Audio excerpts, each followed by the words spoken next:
Hey everyone, welcome to a special edition of Eye on Icon. Today, we're just throwing this episode into the Eye on Icon, but I have with me today Donnie. Donnie is an iconist from the community. Donnie has taken the initiative of coordinating and bringing together the Balanced team, Scott from the Balanced team, Parrot 9, Lisa and Peter, and myself, along with a few others, and a whole lot of iconists into Clubhouse, where we were able to ask any question we please around the balance protocol. So, first and foremost, Donnie, how are you? Thank you for joining me. I'm doing good. You know, what's crazy is that I was listening to your podcast this morning. I never thought I'd be doing one with you right now. It's crazy. No, look, there's so much appreciation from the Balance team and everyone in the Icon community that you actually just asked the question and then were thrown the curveball off by Scott going, well, why don't you coordinate this? And off you went and did it all, and it's turned out brilliantly. The sheer amount of information that Scott revealed in this chat was brilliant. So well done. Yeah, man, I was in the chat room and Scott's a machine, he was answering the same question over and over and over. And I was like, you know what? I think it'd be easier if he could just like go in a clubhouse, answer the same, the question one time, and this way everyone can listen to him or record it. And just, I also wanted to pick his brain too. I mean, it's not every day you get to sit down with Scott and ask him questions. I mean, the privilege was all mine, like I listen to you all the time. To meet Parrot 9 and to meet Scott, I mean, that was really great, so I just want to say thank you to you and anybody's listening out there that joined us today. Thank you for joining us. This was like done on a whim. Literally, I shot my shot. I was like, we should do this on Clubhouse. Scott responded. I shot my shot with Fez and then with Lisa and then Pete. And I was like, this is really happening. I was like, this is crazy. Like, who I'm like, I'm just, some Rick and Morty like meme as my photo on crypto. It's just, I was like, who am I? But here we are, and I'm happy it all happened. I'm happy it worked out. And thanks again, man. Yeah, no. Pleasure was I didn't do anything. Thank you. So, look, let's dive into this chat. We may hear intros again, but thank you to Brian Lee from Rhizome who took the initiative and recorded it. So we'll get this out and really I encourage everyone to listen all the way through, because I assure you there's some stuff around the rebalancing and the way that's going to work and what changes the team are proposing to make is just brilliant, and it's something that's been on everyone's mind and maybe a bit of a hurdle when they're thinking about balanced at the moment. So really listen to what Scott has shared. It's extremely unique, and we were so happy to get this information from him. So, Donnie, if there's no final words, let's jump into the interview. Let's do it. Shall we kick it off? Let's start, Scott, since new, in case, people have just discovered, although some of the names I'm seeing some people I know of Twitter as well, and I feel they know a lot about balance, but give us a quick rundown. For me, the idea of Balanced actually was first came up with it back in, I think it was 2019, DevCon Osaka. I'm not exactly sure which year that was. It all kind of blends together these days. But Ethereum, that's the Ethereum developer conference, by the way, DevCon, and Ethereum was really pumping the idea of DeFi and all its different applications and how it can help people in developing countries and things like that. And I can just like an Ethereum product, it's really something that every public blockchain with a cryptocurrency needs. And I guess that spark is that thought came from the fact that my prior experience to working with Icon in this ecosystem was in investment banking, primarily on the debt side of things, specifically asset-backed securities. And really, what I learned through that my time there is debt is what makes the world go around, and debt is what fuels growth and expansion.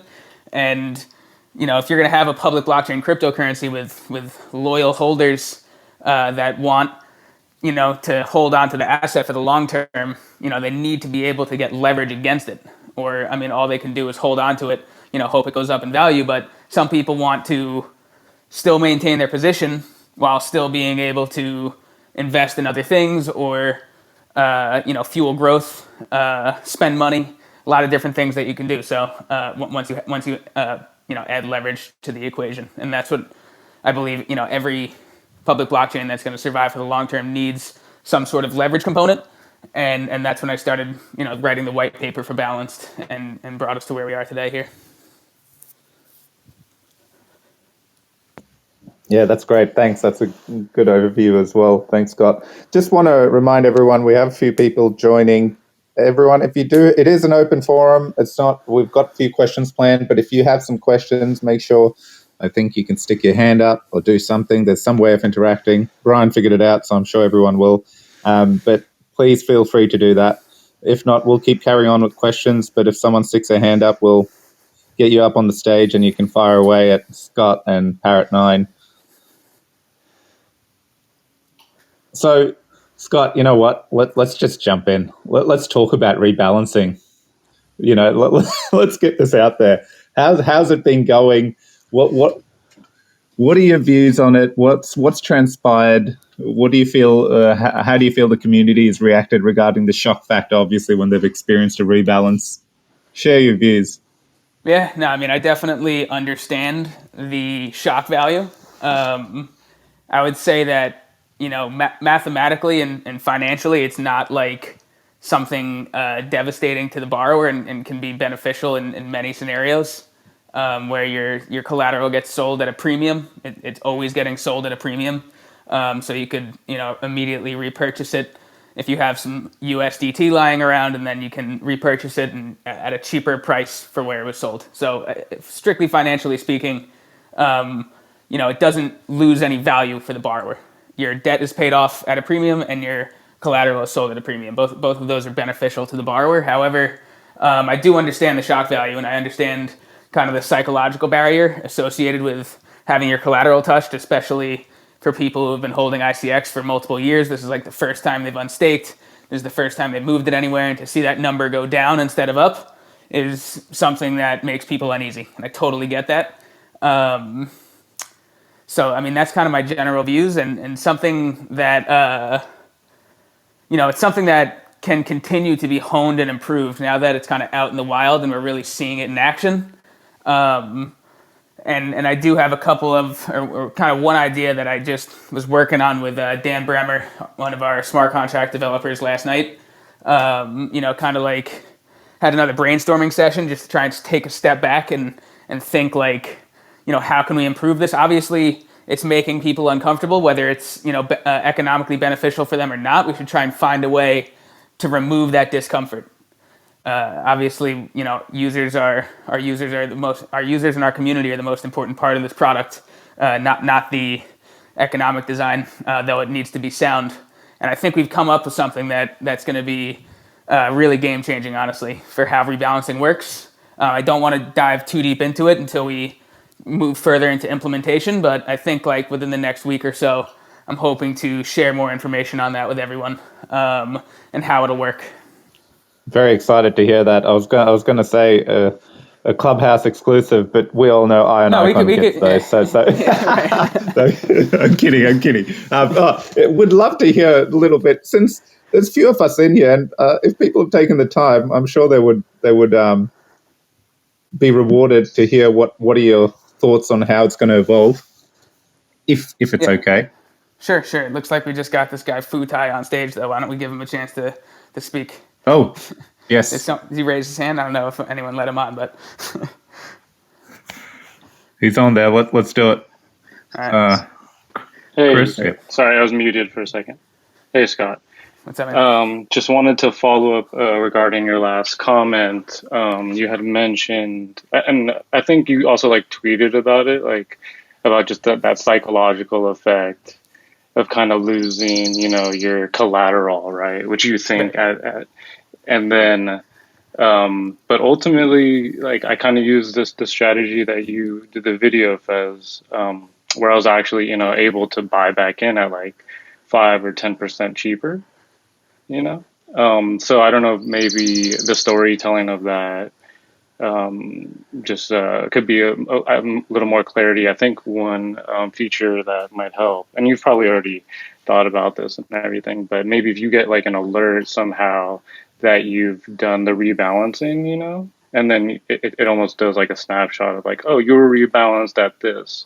So at least I could take that to a Google sheet, do the math, figure out what it kind of got sold at, and then like I your can average now price or like something. Yeah.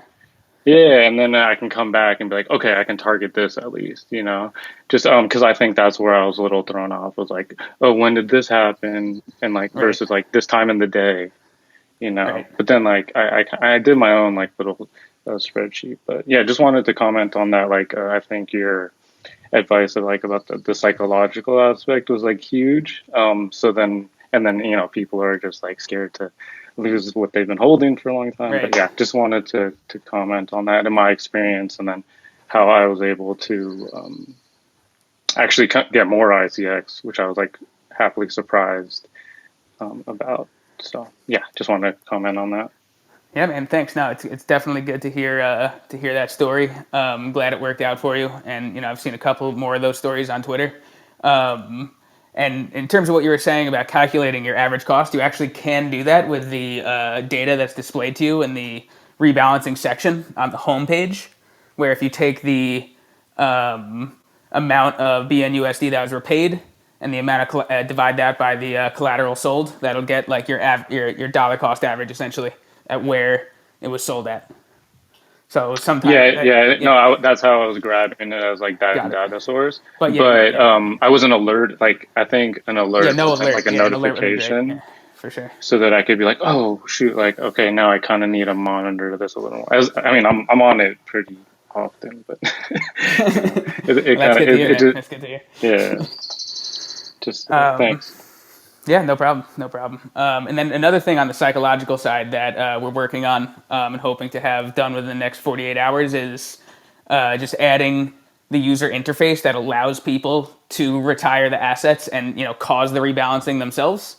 Another psychological aspect that I feel like is at play here is the fact that people feel like it's being done to them and they can't capitalize on it. And that's something I really underestimated.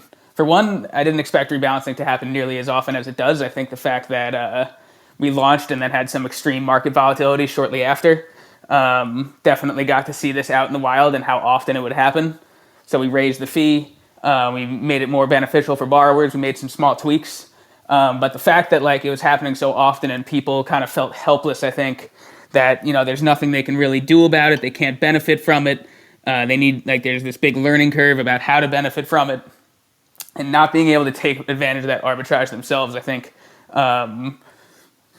was adding to the frustration. So, adding that to the UI is something we're doing for the short term for sure. Yeah, and No, then that's yeah, go ahead. yeah. Go ahead. No, I was going to say no. That was actually a great question, and it's a good call out, and it's also just since we have a few people listening, it is to call out. This won't always work in your favor. It is sometimes luck of the draw. The rebalancing once you do your figures, and you work out that wait, this happened at $1 and now the price is $1.35, well then unfortunately it won't work in your favor, but at times it will as well. So it is a 50-50 kind of thing. I just I've also had, I've promoted when I've been successful, but at the same time, it can work the other way. It's just the way it's designed. So it's a good call out. Thank you for raising that. And I agree. I actually made this comment to you, Scott, saying I feel like at times I'm terrible at math. And while I'm trying to work out the rebalance and rate, I've got all these numbers and I'm like, I know I'm doing half of these equations that I don't need to do to figure out the exact price. So that was a good little tip. So, Scott, back to you. You were going to talk through some of the newer solutions. Right. Yeah. So definitely still something we're thinking through from an implementation standpoint and economically how it's going to work out. But in the end, rebalancing, the purpose of it is to be able to provide arbitrage opportunities to get the peg back to where it is. Initially, the way it's currently designed is the arbitrage opportunities are open to anybody, and then whoever does the arbitrage, they're making money and they're keeping that spread that they earn, which is obviously great for the people running the bots. And then once we add it to the UI, other people can do that as well. However, we started thinking last night, like, what if the balanced platform actually took care of this itself? where because it's really like since it's an arbitrage, you kind of go in this full circle where you just need, like, let's say 1,000 SICX, you would sell it for BNUSD, and then you would retire the BNUSD, and you end up with more than 1,000 SICX, and you just keep doing that over and over again until the peg goes to where it needs to go. And in theory, we could have a smart contract that does this automatically and then redistributes the arbitrage profits to the people who were rebalanced against. So that's kind of the direction that we're going, where we're thinking of closing off the rebalancing feature, where it's just something that is done by Balanced, by the protocol, and then and it'll drive the peg back down to where it needs to be, and then automatically deposit all of the proceeds to the borrowers right back into their deposited collateral. So as opposed to having it go down, it'll actually end up growing as a result of rebalancing. The fees, the arbitrage proceeds that are earned from a broken peg, those can end up being split between the balance token, like a network fee pool, and the borrowers themselves is kind of the direction that we're going. So it's kind of a mouthful. Not sure how clear that was to everybody. But in the end, what we're trying to do is essentially altruistic arbitrage, where the Balanced protocol has some automated bot or some automated contract that does the rebalancing, and then as opposed to keeping the profits, it'll redistribute the profits to the borrowers as well. And we think that will be like kind of a win-win-win for everybody, with it adding more value to balance tokens because it gets added, it generates network fees, adds more value to borrowers because they actually do get more collateral out of the rebalancing process, and we also get a peg that's closer to what it should be. We could actually really put the rebalancing fee close to nothing at that point if all of the proceeds go back to the borrower. So something that we're thinking through still, hoping it's realistic from an implementation standpoint, but it does feel like a direction that we can go to, where this all just becomes kind of a background process that ultimately ends up growing the amount of collateral that you have. Yeah, do that, please. I don't know. Yeah, I hope that made sense to you, Robert, but I'll take that Sure. as a yes. So my question that I wanted to ask by coming up here was, who was able to take advantage of that arbitrage? And yeah, go ahead. Yeah, no, I mean, I have my theories, and they very well may be in this room. I know they're not on stage right now, so there was no one on the balance team really, but there was some wallets we identified that appeared to be running rebalancing bots. And, ultimately that's a cool thing that I do want to see, that someone is able to extract value from the protocol. It's a decentralized finance product. I want people to be able to earn income from it, and, through putting in the work and keeping the peg the way it should be, right? I mean, we do need people and need bots to make sure that BNUSD is actually a stable coin and not, something that could be just as good as a Dogecoin. So, Sure. the peg needs to be maintained. I think, seeing this out in the wild right now and, thinking a little more about how we can optimize, I think this is a good push to think a little deeper about how we can optimize this process. And I think we're going to get there, man. I'm feeling pretty confident about what I just described. So, I'll share more details as they come. Sure. So I guess, can you correct me on my maths here? I think what threw me off most with the rebalancing was how often it was happening, which is, I guess, something that's going to get worked out. Well, it will happen. It will still happen every time the peg is broken, but if we're able to implement the design that I just described, instead of it selling your collateral at a premium, that'll still happen, but you'll get the collateral right back plus the income generated through the arbitrage. Mm-hmm. Okay, so how much ICX was actually sold off in the past couple days? I don't have that number handy, but it was definitely a pretty sizable amount of the BNUSD that was retired. Pretty much any time the peg is broken, it's profitable to do that. If it's broken by more than 5%, and since we literally had a 40% drop in ICX price in a matter of minutes or maybe hours, that was profitable to do for a long time, right? You could just keep you just keep doing wash, rinse, repeat on the DEX. You sell SICX, you get BNUSD, you retire the BNUSD, you get more SICX, and you just keep doing that over and over until the peg is back to where it was, and who's ever doing this is going to be netting a lot of SICX or BNUSD, whichever they end up finishing on. But yeah.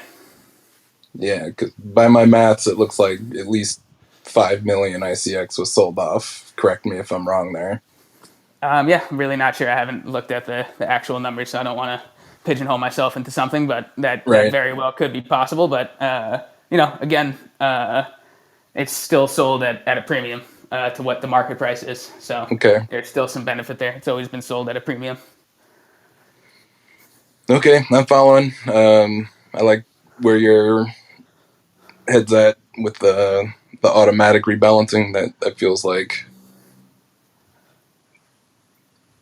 the impression I got from the project. Like, I was not expecting, like you said, the rate of the rebalancing, but with the 40% drop, I guess that's a stress test that was unpredictable.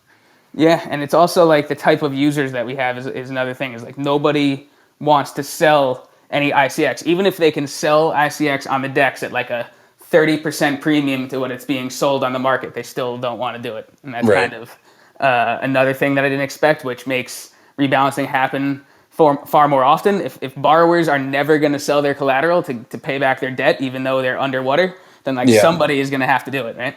I expected when the price dropped that people are like, oh shit, I'm not earning rewards anymore. I need to sell some ICX for BNUSD to pay back my debt and get below the rewards threshold again. But that really didn't seem to be happening at all. In fact, the price of ICX was continuing to rise. I was kept below the reward threshold the whole time. I was selling what I needed to and paying off the BNUSD that I needed to stay below the reward threshold.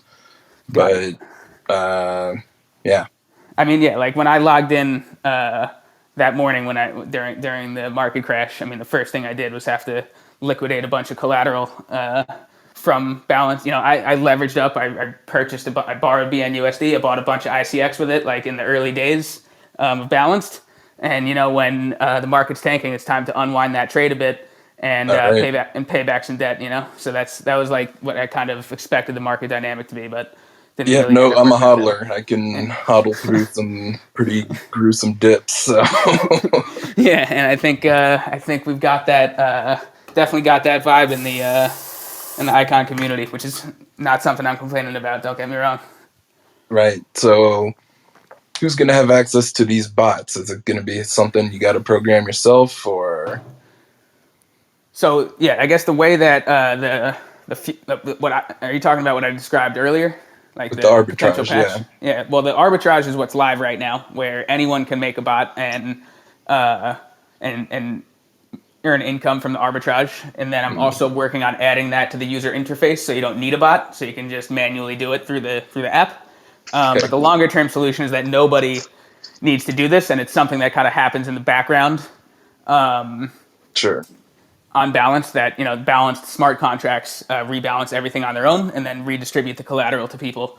If you can do that, that'd be very cool. Yeah, I'm pumped. I think it's going to happen. So, all right, we'll see. We'll see. Hey, Robert, did that answer your question? Yeah, sure. All right, cool. I mean, I didn't lose anything substantially, so I'm not upset. But I mean, the rebalancing worked in my favor. Like, it just kept me it kept me good the entire way. I didn't like selling my ICX, but I didn't get liquidated, and something like that is beneficial when Coinbase is down, Gemini's down, ETH is 500 way. Like, it's just, sometimes you're just stuck, and here's rebalanced and looking out for you in a way, kind of, with someone else benefiting from it, though, of course. Yeah, it can. Yeah, it can work out, and maybe did save some people from getting liquidated. I'm not sure. But we're never going to hear that story. No one's going to tweet about that, to be honest. Fair enough. So, all right, cool. Do we have? Yeah, I guess. Yeah, that's any other question. Yeah, go ahead. Oh, no, I was just going to say, like, what you described, Scott, earlier, put in extremely simple terms, is essentially when a rebalance happens, forgetting all the background technical mumbo-jumbo, a rebalance happens at the same time, part of the fees and the purchases, it's kind of one transaction right after it's replaced to get you back to the same spot you were. So for the user's perspective, barely, if anything, they'll barely notice anything. Well, actually, if we can get what I described to work, you'll actually be earning money again by borrowing. You'll be earning balance tokens. You'll be earning SICX. Like what you would experience in the rebalancing, if we are able to pull this off, is your debt would go down and your collateral would either stay the same or go up. So it would be a win-win for you. Yeah. You would just have less debt to repay. That's brilliant, because then you got your staking rewards and everything. Then at the end of the day, that will make sure when you look at your collateral, it's always going up at some point, rather than at the moment where people get scared and don't realize to look at the rebalance and stuff. Okay, that's brilliant. That's brilliant. And Scott, you mentioned if. Are we saying now, what are you thinking? A month, 2 months, 3 months? I don't mean to slot you into a time zone here, but just a general, how much rework is required on that process, do you feel? It's not a matter of the rework necessarily as much as the testing. I want to say like at least 2 weeks before like this aspect that I just described is live, at least 2 weeks. I'd say 2 to 4 weeks most likely. Yeah, that's brilliant. Not too long at all. Okay. So Scott, I kind of want to invite Parrot 9 to like join the discussion a little bit. Maybe we can have a group discussion about what was the most difficult part about building Balanced. What is it like a future obstacle you see that Balance has to overcome to like become like a really big DEX in the future? Maybe you could provide some insight on that. Yeah, there's kind of two big problems I see with DeFi at the moment. It's overly verbose, and calculation and action are separate. For the verbose part, I think most technology in its early phase is overly verbose. A good example of this was like computers in the 90s. When you were turning them on, you'd see it would show you the boot screen, right? And you'd have how many hard drives were installed, if the floppy drive was initialized, all the services. Really dating yourself there, Pete. Getting old, eh?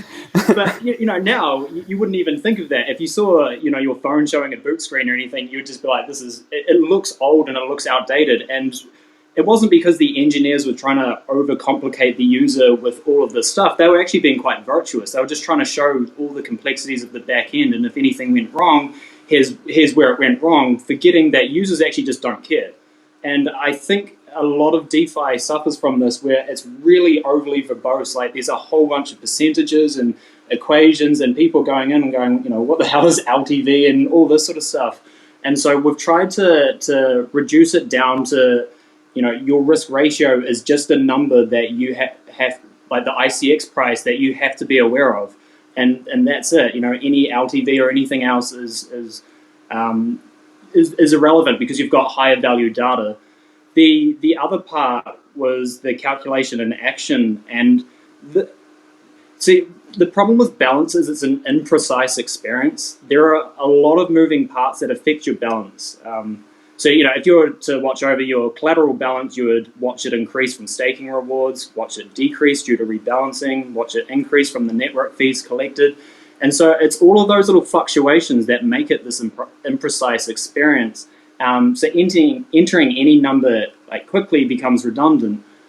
So we need to give them a tool that supports them against those sort of limitations, which is where the slider comes in, because users need information before they can take action, and having a slider means that the user can preview their position, what it might look like at a range of positions, and so they don't have to calculate their risk ratio or work out what their loan limit might be. All they have to do is drag a simple little slider, and it's doing that all for them. And you can look at something like MakerDAO, and they've now added a slider to their marketing page, but it's still not within the app. So you can see how much you would earn, but they're separate. They're still divorced, where you should be combining them together. There's no context of where it would actually put you in relation to your position and your own numbers. So it makes it very difficult to be able to work out where you would be, and if you're still going to earn rewards, especially because we have the reward threshold is so it's so far back from the liquidation threshold, but just being able to show that to people really easily so they can make sure they're always within that optimal range. We hadn't really found anything else that showed you that information before you made a decision. It was kind of, you just saw the data, you had to just kind of make a guess at it and then confirm it and pay a lot of fees and hope that it worked out for the best. Because the key here is it becomes very low commitment to get a wealth of information, and you want it to be low commitment because good design is all about reducing user time and effort. Every decision that we make on our end is going through that filter. Does this help reduce user time and effort? And if not, we're very hesitant to implement something that will, just make it more difficult.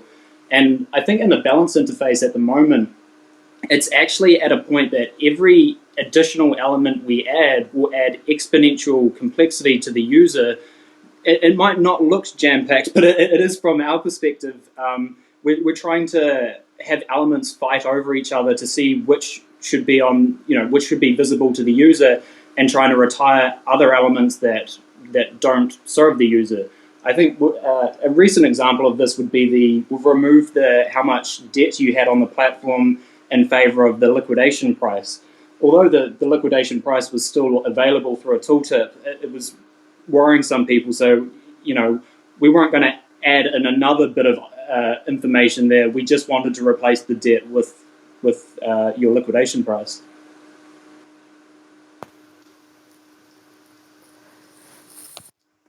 I think it's really good to get some perspective there, Lisa and Peter, because I know, for example, a lot of people's first foray into DeFi is via Balance, especially Icon bag holders who haven't spent time in other ecosystems. And even then, someone who's new to it looks at it and some of the concepts are confusing, but from a user perspective, it's extremely simple. And I really can say this because I know when I ventured into DeFi on Ethereum a couple of years back, there were just numbers being thrown at me left, right, and center, and I couldn't make head or tail of it. And the whole idea of, debt, it was all new to me. Like, I work in finance, but I never pay attention to what the hell's going on. It was only when I ventured into, So it was when I ventured into DeFi, I'm like, oh shit, this is how it all works. Okay. And then I started, understanding the numbers. So, yeah, you're right. Right now, what you're seeing is very much the relevant figures you need to see and keep it simple as well so that the user doesn't get overwhelmed. I appreciate all the time and effort and perfectionism that has gone into creating lots the of product. perfectionism. That is yes. Perfectionism to a fault sometimes, perhaps. It's really hard not to keep tweaking and refining. But it's interesting that you mentioned the Ethereum thing, because I feel like on Ethereum, see, there's an interaction cost to using anything. It's the effort that users must exert to reach their goals. And if their effort required outweighs the value received, they won't do it. But on Ethereum, they are receiving value, so they're willing to fail through a whole bunch of steps just to try get that value. So I think there's still people trying to use DeFi that's above their skill level, but it's just because of the perceived gains. And the problem is, when we were doing a lot of the research for this, I came across a really interesting statistic. You've probably seen it in the balance marketing. Only 1% of crypto investors were using DeFi. And that just kind of goes to show you that the state that the DeFi is in, it's still very early, and it's not simple enough for everyone to use. If we've got 99% of people that already hold crypto, they don't want to go near DeFi because it's too complicated. That is a problem, and we need to be able to simplify it and create better conventions for usability in order to increase the number of people that adopt that. Yeah, it's interesting. I saw someone on Twitter saying the other day that they were surprised Uniswap was so big because it's so basic. And it's like, that's the point. That's like saying, I'm surprised Google's the world's most used search engine because all it has is a text box and a button. That's what your end goal is. Yeah, for sure. That's a great comparison. Yeah. In fact, that's the Uniswap's beauty of it is there are two fields. That's it. Although version 3 has complicated things, but let's not go there. So, okay, now let's. If again, just a reminder to everyone in the room, if you do have questions, you can take part in the discussion, there's something that you can click to raise your hand, and you'll come up on stage, and it's your moment. If we don't see anyone on stage, we'll keep firing off some questions. So I think let's give the audience some stuff they probably won't hear about, some inside scoops. So a few questions that me and Donnie had created earlier. Okay, so we've got the next assets listed, right? When do you feel, not from a DEX perspective, at what stage, Scott and Parrot9, feel free to jump in here, will we see our next asset? We've got BNUSD. When do you feel the next asset will get listed on the platform or created on the platform using ICX? The next synthetic asset? That's right. Right, yeah. So there's another bit of information that I can share here of something that a direction we're considering going. So I guess the original plan was, it is fairly simple for us to add more assets with the current model, where we allow people to mint something new. We set up a liquidity pool for it. We allocate some rewards to it. People provide liquidity, and then they can trade it, and you try and maintain the peg, and there's like rebalancing going on there as well. But I personally, the more I think about it, I don't think that's really that scalable. I mean, we maybe add like one or two more assets if it becomes like a really high demand. But something I'm thinking of, which is a little too, whatever, I'll go into it a bit, is something I'm calling the balanced clearinghouse, which what I'm hoping to do is to essentially take some time to hone this model where we can just add we could add every asset under the sun kind of all at once. Where the mechanism would be a bit different, where instead of creating a liquidity pool on the DEX for every one of these new assets and trying to get liquidity for them and incentivize it and get a deep enough pool that people can short the assets they want to short and rebuy them when they want at the true price. I'm thinking of something, the balanced clearinghouse, where people would be incentivized to deposit balanced dollars into a giant pool called the clearinghouse, and then someone who wants to short something could just scroll through a long list of assets and say, I want to short oil today, and then they would mint a synthetic oil and they would sell it to the clearinghouse, and then the clearinghouse would reoffer that asset at some sort of fixed spread above where it bought the asset, and then someone else would come along and be like, I want to buy oil today, and this is actually a cheaper place to buy it based on the true price. So that's kind of what I'm trying to do, is create this big pool of balanced dollars where people can buy and sell any assets against it. Just need to work out the economics of that. I mean, it's going to be kind of a longer term project if we go in that direction. It would take like several months to work on something like that, make sure the economic model is sound. But I did talk about it with some of our strategic partners. They really liked the direction. I was talking about it with some of the guys on the synthetics team. They think it makes a lot of sense to go that way. And it's essentially creating like a futures exchange where people would deposit BNUSD and act as the clearinghouse and earn a spread for doing so. That would be kind of the plan for more synthetic assets. That's the direction that I'm leaning. But we could do maybe one or two highly demanded assets, maybe like a synthetic Bitcoin or something like that, if we wanted to in the meantime while we're working on that. But with the way things have been going with balanced dollars, I mean, I want balanced dollars to be maintaining their peg almost perfectly before we start throwing all sorts of different assets into the market. Balanced oil isn't going to be doing much if the peg is drifting by like 20-30%. So I want the whole platform to stabilize. It's early days, which I'm sure many of you are aware of here, and overall feeling pretty positive about the longer term vision there. Scott, just a quick question. Would BNUSD ever be collateralized, or let's say a DAI through a bridge, or lock up DAI on Ethereum, verify it, and then help to maintain that dollar peg, maybe with other stable coins like USDC or anything like that? Yeah, I wouldn't say not collateralized, but we're definitely planning on adding a pair of BNUSD against another dollar stablecoin, whether it's something that we bring over from Ethereum, or whether it's a stablecoin that we use through Bridge. I'm not sure how many are aware of Bridge, but it's bridgepay.money. That's another product that ICX Station is working on that will have its own stablecoin, dollar-backed, like USD-backed, fiat-backed stablecoin like USDC.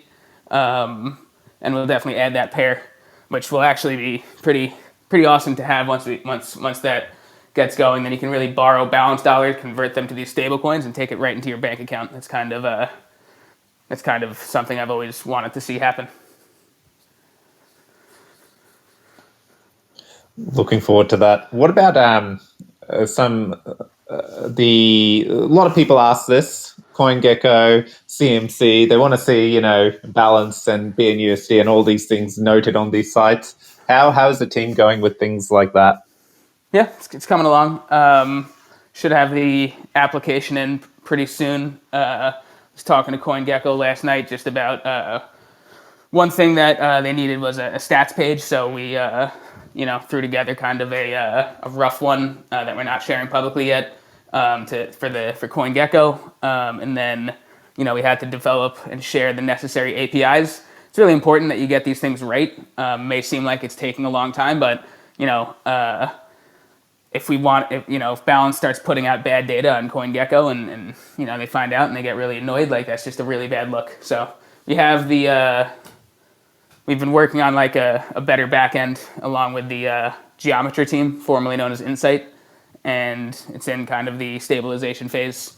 So we're going to hand off the APIs to them, hoping either today or tomorrow, and we'll see how long it takes for them to actually get it up once we submit the application. That's and great. Then, That's great. CoinMarketCap, from what I hear, we're still talking to them as well and still going to apply, but I'm pretty sure like the application process for CoinMarketCap is like, is this on CoinGecko? And if yes, all right, sounds good. So, we'll still apply to both, of course, but that's what I've heard about the process. Great. Scott, just Chris? another quick question. Yeah. So let's talk about the utility of Balanced. Where is it headed? I know we can vote with it. How is voting going to look like? Is it going to be easy to vote? Can you just go over some of those things with us, please?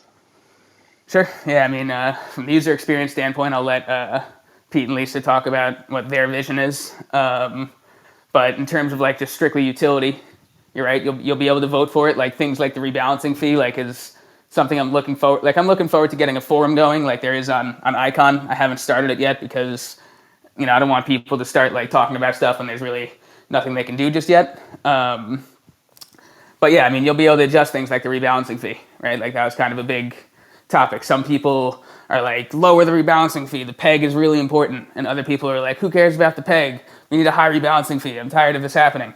So that type of issue I think is perfect example of like, if you have more balance tokens, you'll have a louder voice in that discussion and be able to vote on changing the rebalancing fee, changing the origination fee, changing like the allocation of network fees between the DAO fund and balance token holders. Like maybe some people think it's more important to reinvest, blah, blah, blah, like that kind of stuff. So, and then the final piece that I think could end up adding a lot of value to balance tokens as well is the ability to delegate the ICX held in the pool to a specific node. So if you are a validator on Icon, a PREP or whatever, then you would be able, if you have a lot of balance tokens, you'd be able to kind of push the delegation of the pool towards your own node. Is something that we'll add in the future. So then there's like genuine governance power, considering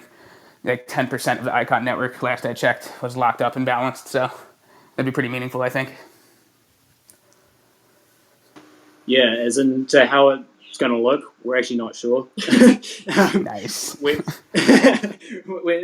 always just as curious as to the end result as any of the users or clients that we have. So we fail a lot to try and get the right outcome. So we're just trying lots of variations at the moment to make something that's just as easy as what people are saying that the interface is.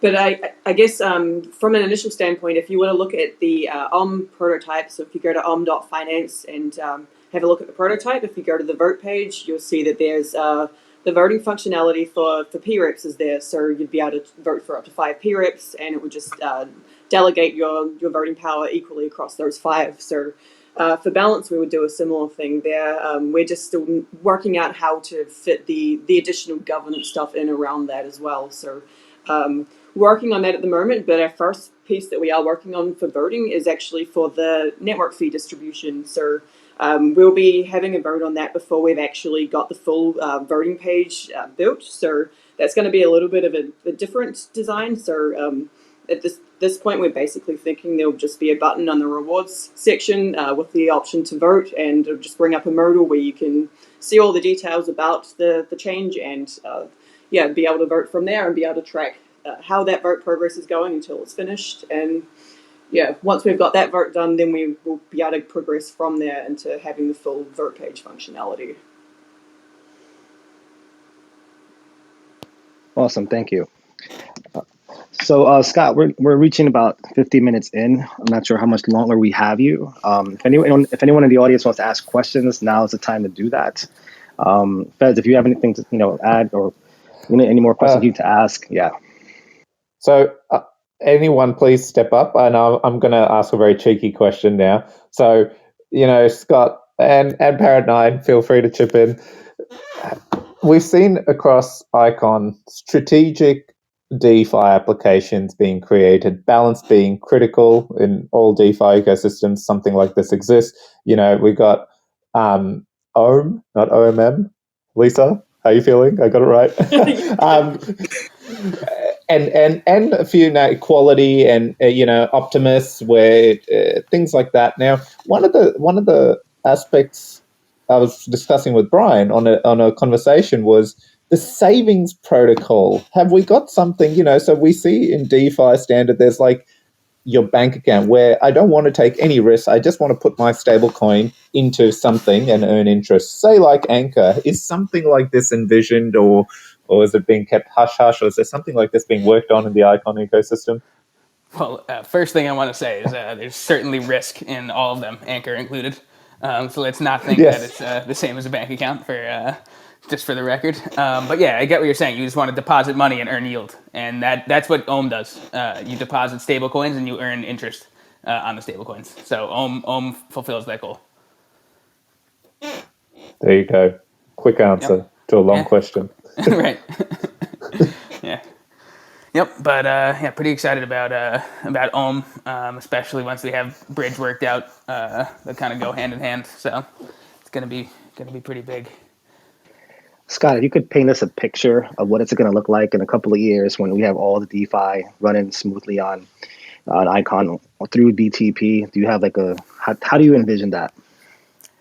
Yeah, I mean, I definitely think what I'm really excited for, longer term, is something like Optimus, especially with BTP. So Optimus is a yield aggregator, so it can automatically mine your balance tokens and then sell them for ICX, and just turn that into a stable yield for your ICX.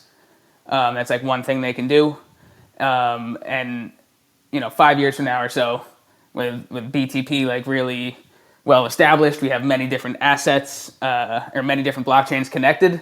Something like Optimus could, really seek out the best possible yield opportunities across every network in the BTP ecosystem.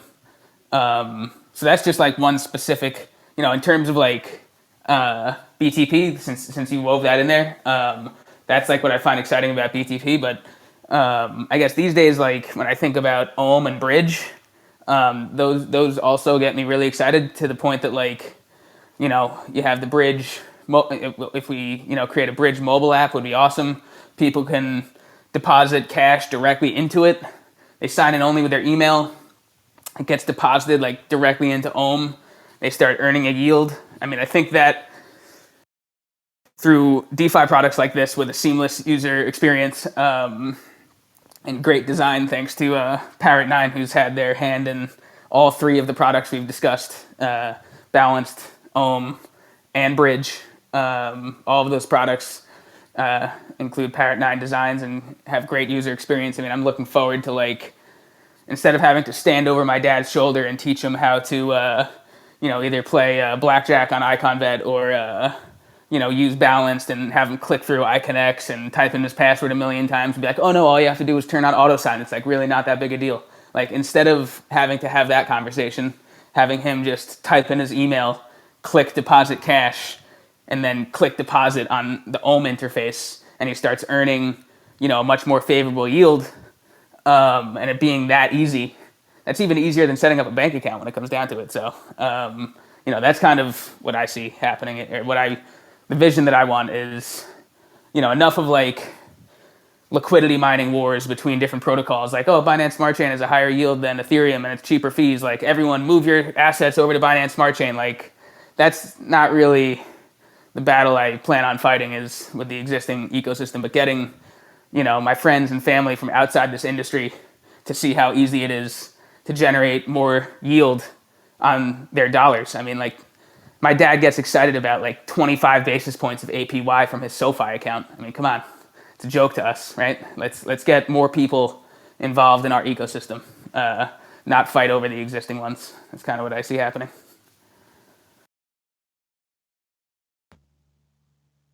Yeah, that's great. Thank you for sharing that. So just doing one last round. Anyone else currently in the room want to ask questions? This is your moment. You've got the right people in the room. You can see how I've been trying to sneakily ask for exclusives as well. Hey, Scott. Hello, Ardit. How are you? Not too bad, mate. Thank you for this great product. Just want to ask, well, thank God no one got liquidated yesterday, but when do you actually get liquidated? Is it when the price hits, or is it when the snapshot is taken? If The it way was to liquidation occur. works, it is a bot, or someone needs to be running a bot. Like whether it's someone on the balance team or anyone in the community can call the liquidate method on the smart contract, and if somebody is in liquidation status, then they'll get a reward for doing that. They'll get some of that person's collateral.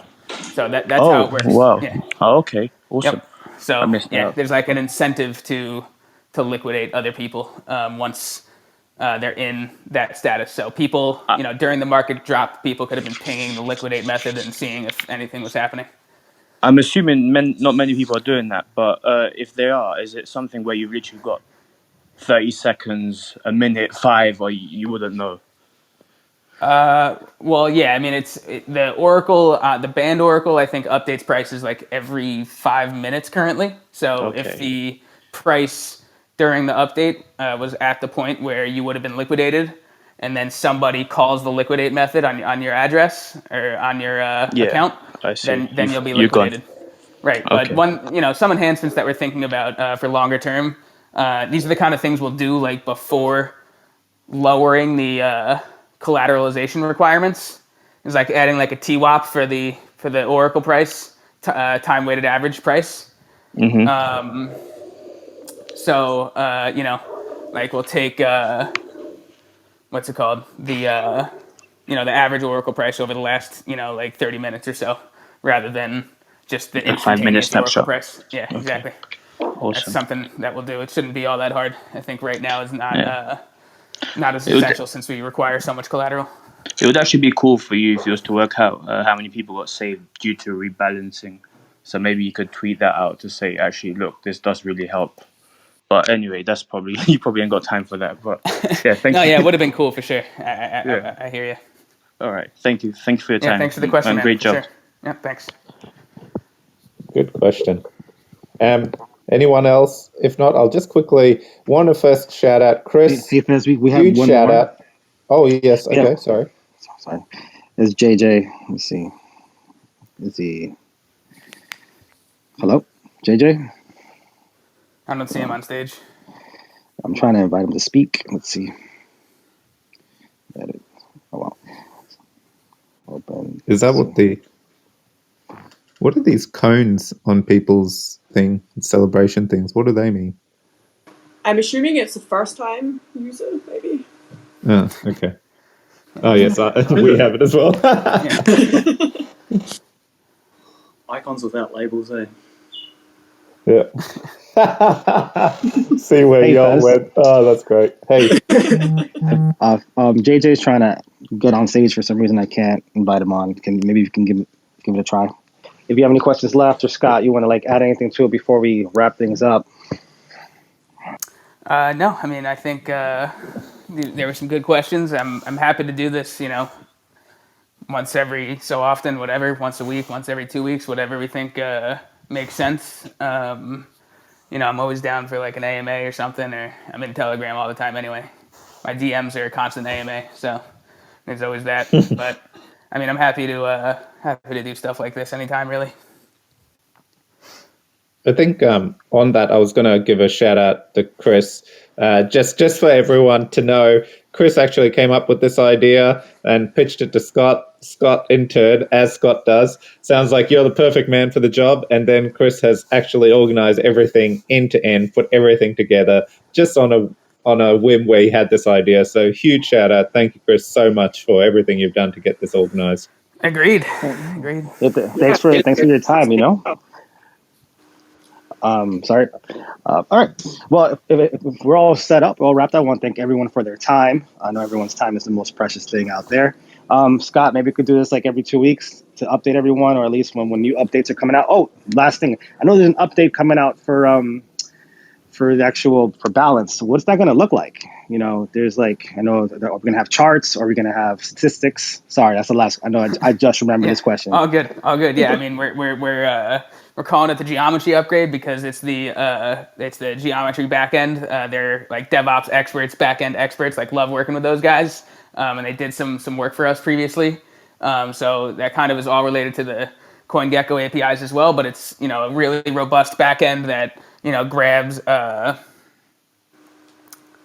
what's it called? Grabs data from the blockchain, organizes it in a really clean way for us to display. So that comes with like a statistics page, transaction history, and charts are like all fed by that backend. So we're pretty excited to get that stood up and start integrating all the backend APIs into the charts and transaction history and stuff.